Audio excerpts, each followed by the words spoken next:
बम्बई ये पिया हमसे घरे न अकेले रहल जाई ये पिया।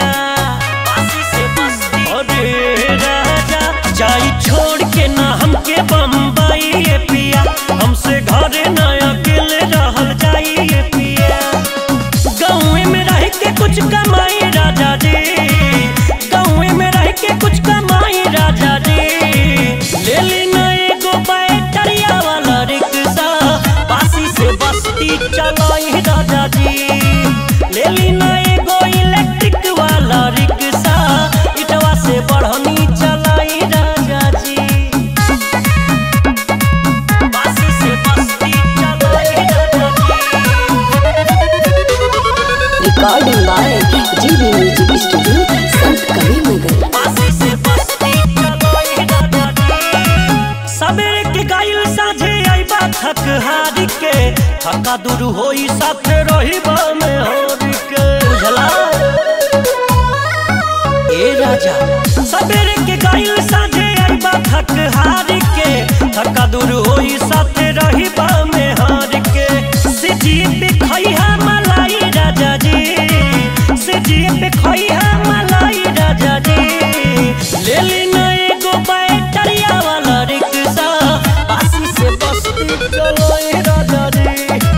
ले ली ना एगो इलेक्ट्रिक वाला रिक्शा इटवा से बढ़नी चलाई राजा जी। बासी से बस्ती चलाई राजा जी।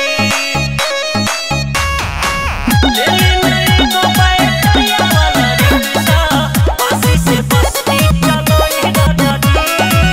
बढ़नी स्टेशनवा से भरी ह सवारी ढेबरुआ झकहिया इटवा दी उतारी नहीं तो बस्ती चल जाई है।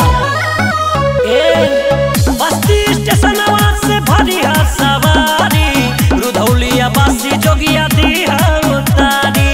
खूबे नु होई कमाई राजा जी, खूबे नु होई कमाई राजा जी। ले ली ना एगो बैटरिया वाला रिक्शा बासी से बस्ती चलाई राजा जी। ले ली ना एगो इलेक्ट्रिक वाला रिक्शा इटवा से बढ़नी चलाई राजा जी। बासी से बस्ती चलाई राजा जी। ले ली ना एगो बैटरिया वाला रिक्शा बासी से बस्ती चलाई राजा जी।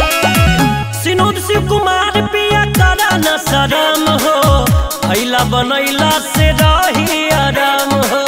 बासी से बस्ती चलाई राजा जी।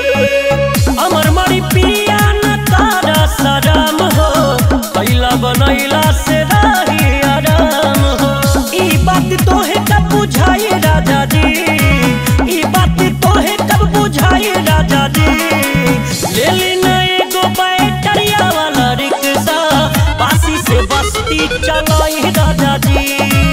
ले ली ना एगो इलेक्ट्रिक वाला रिक्शा इटवा से बढ़नी चलाई राजा जी। ए राजा जी तोहरा बुझाई।